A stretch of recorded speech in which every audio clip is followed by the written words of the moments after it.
Olá, meus amados irmãos, alunos, homens e mulheres, jovens e crianças, cheios do conhecimento da palavra, da verdade que transforma, que muda vidas, que traz a nós toda uma, uma perfeição para o serviço do reino de Deus. Continuando nossa aula, hoje nós vamos continuar nossa aula, nossa quinta aula, né? Desse módulo Diplomacia e Segurança Missionária, né? O quanto essas riquezas são importantes para que nós possamos fazer missões transcultural, urbana, né? A missão em si, a missão transcultural, ela tem uma pequena parte de diferença na questão de região para região. Mas isso não depende só de geografia política, né? Exemplo, eu posso estar na China e lá na China tem a sua cultura, os seus desafios, os seus costumes, suas tradições e uma série de valores que a gente vai precisar analisar. Mas eu posso estar num país também que tenha toda essa riqueza e aprender com eles. Nós somos abençoados por Deus, porque por muitas pessoas, muitos líderes falam até que o Brasil é um país que é um celeiro de missionários. E por que chegaram a esse entendimento? Eu, particularmente, entendendo missões, eu vou entender que o Brasil é um celeiro de missionários pelo fato dele ser um país multicultural. Ou seja, ele tem diversos países que suas colônias estão estabelecidas em várias regiões do Brasil, de norte a sul, de leste a oeste. Estou um pouco resfriado, e aí está uma garganta seca, bebendo água, mas parece que não melhora. Mas vamos conseguir chegar até o final, porque aqui a gente não para, né? Se tem alguém que tem que sair, é o resfriado e não é, a falta de conhecimento e adiando o propósito de Deus. Então, com isso, voltando aqui à aula, o Brasil sendo um país multicultural, ele tem colônias estabelecidas em várias regiões dessa geografia brasileira. E se nós começarmos a criar um plano estratégico de começar a entrar nesses ambientes, começar a buscar nesses ambientes tudo que é necessário para uma missão eficaz, com o resultado, eu sempre volto a dizer, missão é resultado. Resultado de quê? Não é só de ter uma multidão de pessoas, eu abri uma igreja lá no Thaís tal, e a igreja está indo bem porque tem muita gente. Pô, tem muito lugar que tem muita gente, mas as pessoas estão sem entendimento. As pessoas, você fala, você prega, você ensina, mas a forma de entendimento delas, às vezes, não está acompanhando o aceleramento de crescimento de número de pessoas. E nós precisamos inverter algumas coisas. Primeiro, que não só as pessoas precisam estar nesse ambiente, não pode só crescer em pessoas, né, em números de pessoas a cada lugar que a gente entra, mas antes disso é necessário crescer na graça e no conhecimento. Então eu posso ter uma igreja, um lugar que eu me reúno, que as pessoas estão ali em busca de um socorro, de uma necessidade, mas não ter o interesse de buscar o conhecimento da verdade, de lutar como um soldado, de lutar como um discípulo. Então, muita gente, às vezes, fica dependente de outras pessoas, ficam escrava da oração até de outras pessoas, porque não foi dada a ela uma carta de autonomia, de que ela tem autoridade para representar o reino de Deus. E precisa se construir isso. E o Brasil é um grande campo fértil para esse trabalho. E é por isso que a gente está começando a falar, né, com essa grande observação, para que você olhe o Brasil como uma grande universidade cultural, que você pode criar para estratégias, planos, encontrar desafios que possivelmente vai encontrar no campo. Tudo aqui dentro a gente pode já sair daqui preparado. Nós somos um país, quizás no mundo, o único que tem toda essa multiculturalidade, que pode a gente aproveitar para criar o nosso plano estratégico de missões em outras nações. Então, com isso, hoje, a gente vai acessar o acesso legal, perdão, e estratégico de, de cada território. Cada território que eu tenho entrado, o lugar que eu tenho entrado, como que é acessar esse, essa legalidade, essa estabilidade ao território. E aí a gente vai precisar entender primeiro. Primeira coisa, sem a diplomacia, uma missão ela pode ter de resultado, primeiro, perder o seu visto, ser deportada e ser proibido de operar no país a partir da deportação. Então, a gente, como um ser inteligente, a gente precisa não só deixar com que Deus seja responsável por algumas coisas que nós devemos ser responsáveis. Então, quando eu tenho acesso legal e eu tenho uma estabilidade daquele território, eu sei como que eu preciso me comportar naquele lugar, eu vou criar na minha cultura missionária, vamos dizer assim, uma mente diplomática. O que é uma mente diplomática? Uma mente que está sempre voltada para a negociação, uma mente que está sempre pronta para ir à mesa, para poder sentar, observar, ver como que pode se fazer, criar mecanismo, né, de acessibilidade, de evitar possíveis situações que façam com que você perca o seu visto, que você possa também ser deportado e, além disso, ser proibido de operar no país, ou seja, ser proibido de entrar mais naquele país. Então, antes que isso tudo aconteça, a gente precisa entender que a postura de um missionário diplomático, ele sabe como operar dentro de uma nação, ele respeita essas leis. E para isso ele vai precisar obter esse visto, e esse visto adequado para a missão que ele vai fazer. E qual o visto que você poderia usar? Exemplo, você que vai estar nos ouvindo, que você pode usar para você fazer o seu trabalho missionário. O seu trabalho missionário, muitas das vezes, necessariamente não precisa ser explícito de forma que seja uma igreja.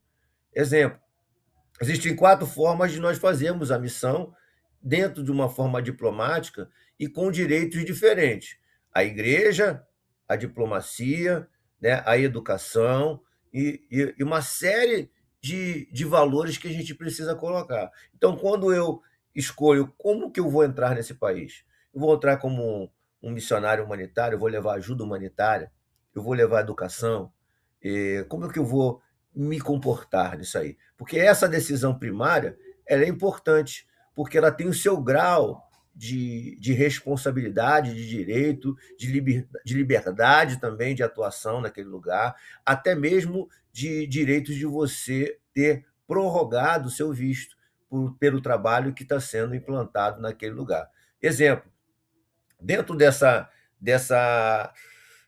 desse direito de acesso legal, a gente tem, né, 4 maneiras da gente fazer isso tudo. Né? Essas 4 maneiras que a gente faz essa área do visto religioso, a gente precisa entender que nós temos qual é a finalidade disso, quais são os direitos que estão vinculados a isso, né? Quais limitações e quais estratégias, né?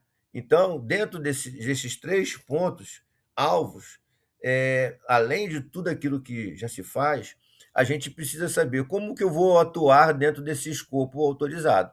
Como que eu vou fazer? Então, existem 4 tipos de visto. Primeiro, o visto de projetos sociais é um, o de ajuda humanitária emergencial é outro, de saúde, né, educação é outro, e atuações em crise. Então, eu preciso entender, porque quando eu escolho um desses vistos, eu vou precisar levar comigo como é que eu vou dizer? Eu vou precisar entender que cada um deles tem uma legalidade de permissão para eu me mover naquele lugar.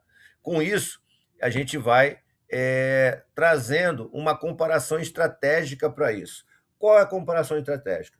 Primeiro, o tipo de visto religioso para a igreja, ele tem uma exposição média a alto. O que é a exposição média a alto? Você tem muito mais observância das autoridades. Então, se você estiver num país que tenha restrições religiosas, você vai ser mais observado ao ponto de você ser mais cobrado por aquilo que você está fazendo. Porque você está levando dentro de uma outra cultura, de uma outra segmento religioso, ameaçando tudo aquilo que eles construíram ao longo do tempo que eles estão ali de existência. Então, a nível de permissão, você será uma instituição com uma missão institucional. Então, isso vai marcar você de uma forma que vai ser mais restrito. Mas eu posso também entrar nesse país com um visto humanitário, como um assistente social, né? Em países sensíveis, por exemplo, o nível de exposição é baixo, porque estou levando ajuda humanitária, eu posso levar roupa, eu posso levar comida, posso levar saúde, posso levar educação. Então, é uma série de atributos que eu posso implementar na minha missão que tira toda a visão, tira todo o olhar, né, cultural daquele lugar como uma ameaça.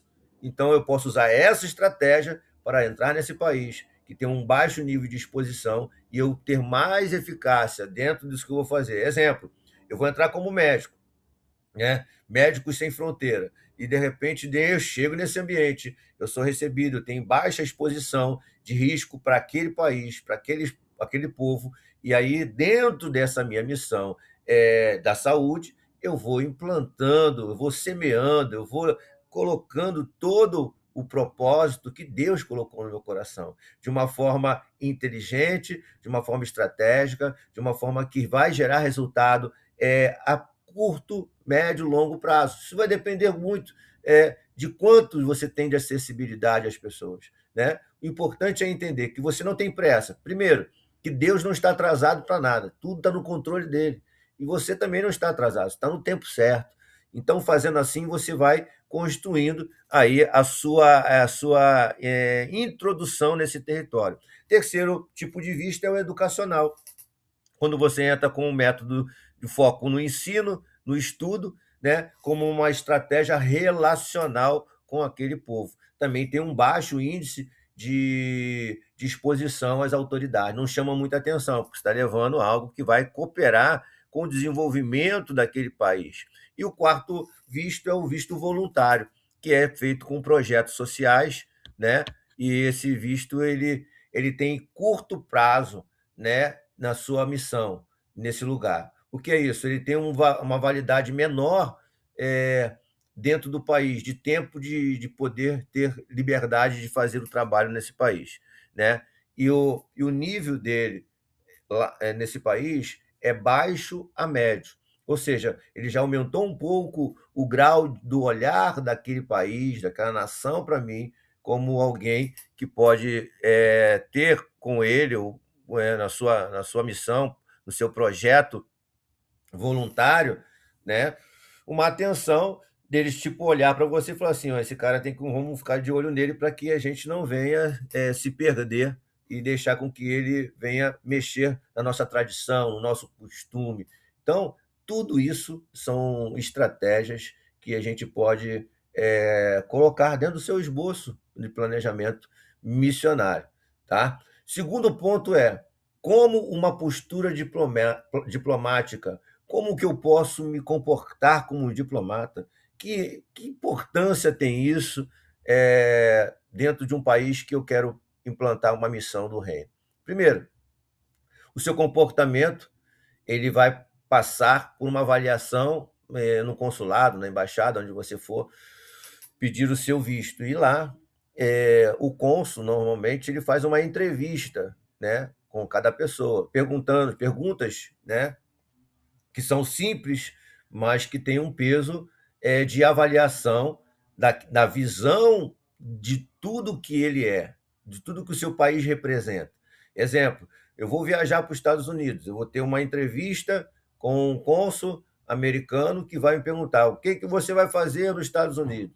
Aí você, exemplo, você vai com visto religioso, eu vou pregar o evangelho. E aí, de repente, ele vai responder, mas lá tem muito pregador do evangelho. E aí, o que você responderia para ele?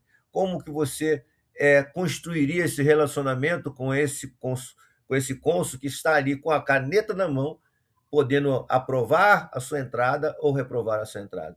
Então, a postura da comunicação, do comportamento, de como você se move, né? E tudo isso vai influenciar dentro do seu acesso legal a esse território que você está entrando. Segundo ponto o que eu preciso na minha postura diplomática? Primeiro, nós falamos do visto adequado, de uma postura de saber como falar, né, com as autoridades, e também de receber essa autorização das autoridades e velar com que essa autorização ela seja colocado, uma vez que for aprovado a tua permanência nesse país para a missão que for fazer, você ser alguém que vai continuar regando aquele relacionamento e tentar uma aproximação melhor, ou seja, de construir confiança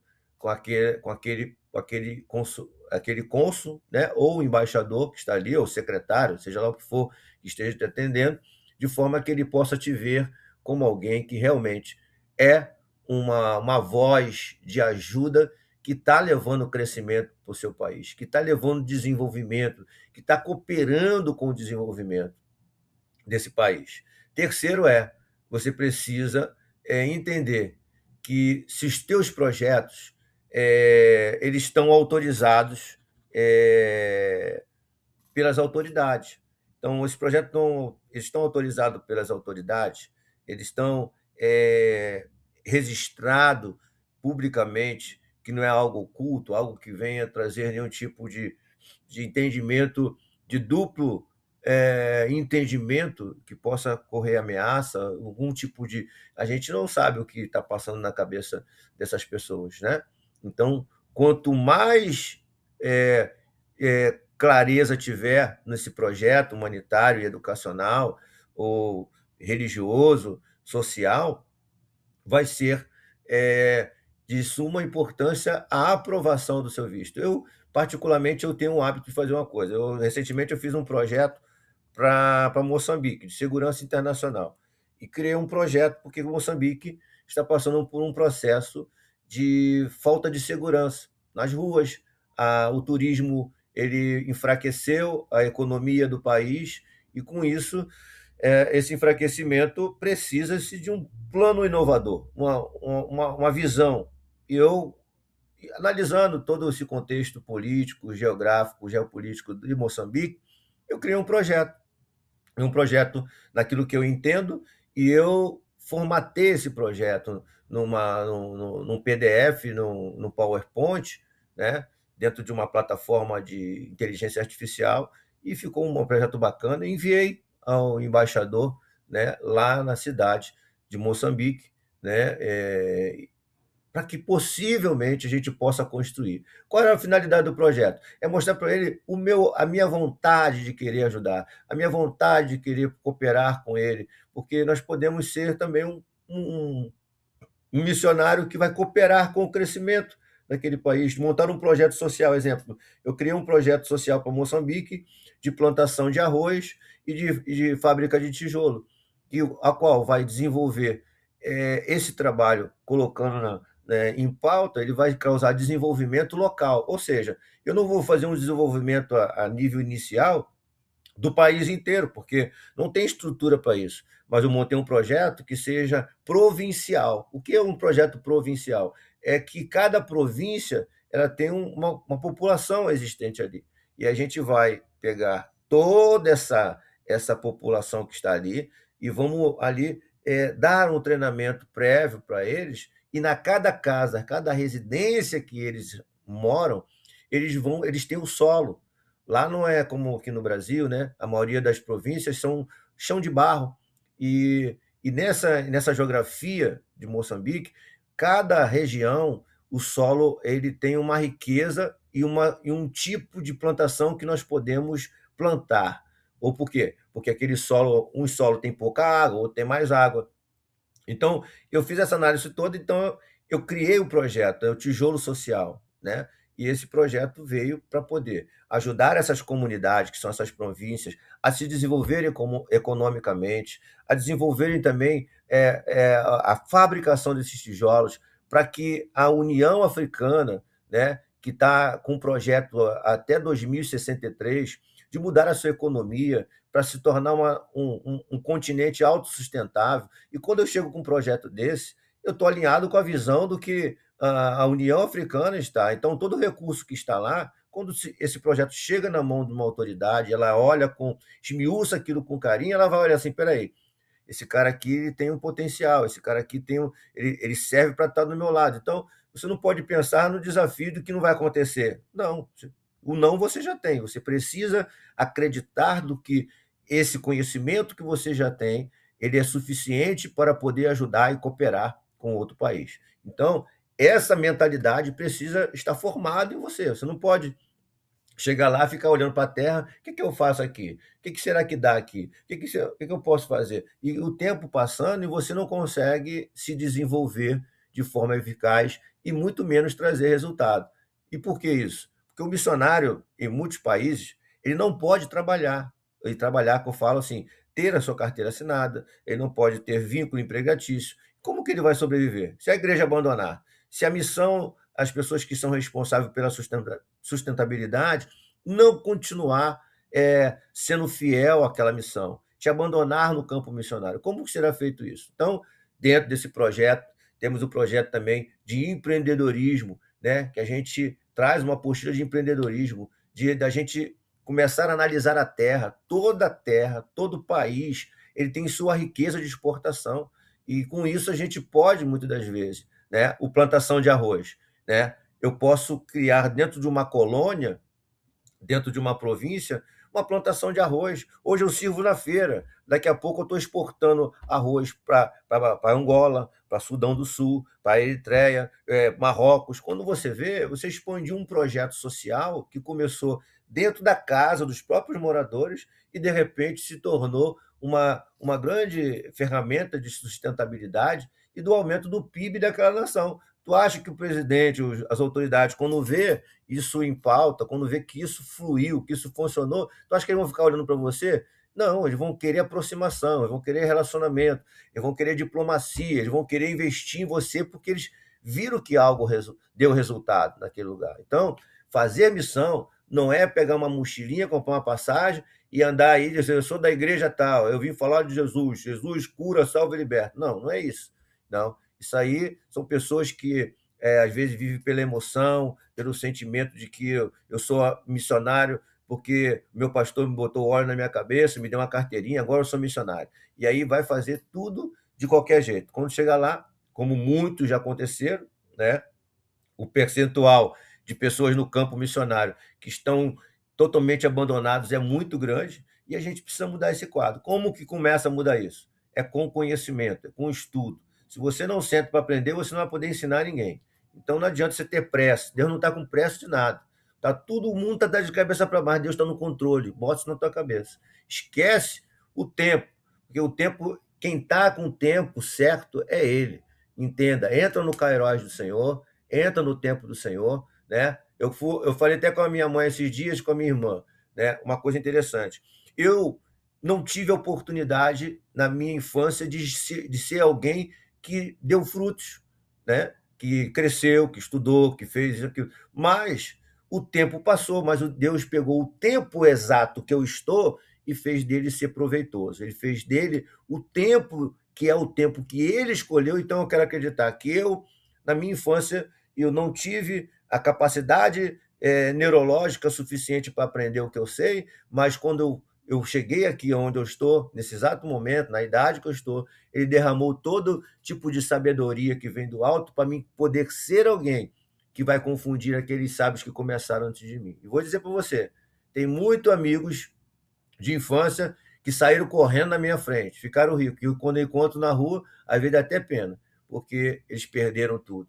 Eles não souberam administrar, porque eles fizeram aquilo como se fosse só uma festa, só uma celebração. Ele não colocou as eminências de risco que ele corria de algum momento poder passar por algum momento difícil, como que ele ia suportar, como que ele ia vencer aqueles desafios. Ele não colocou isso. Ele viveu o momento. E o momento passa, o tempo passa. E se você não tiver um plano estratégico de você criar um mecanismo de você ter um balão de oxigênio para você respirar quando acabar o oxigênio, você vai morrer como os outros.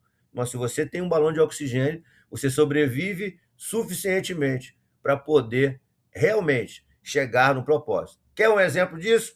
Deus avisou as nações todas que ele ia mandar o dilúvio. E alguém que tinha um ouvido obediente ouviu a voz de Deus, porque Deus falou uma vez só com ele.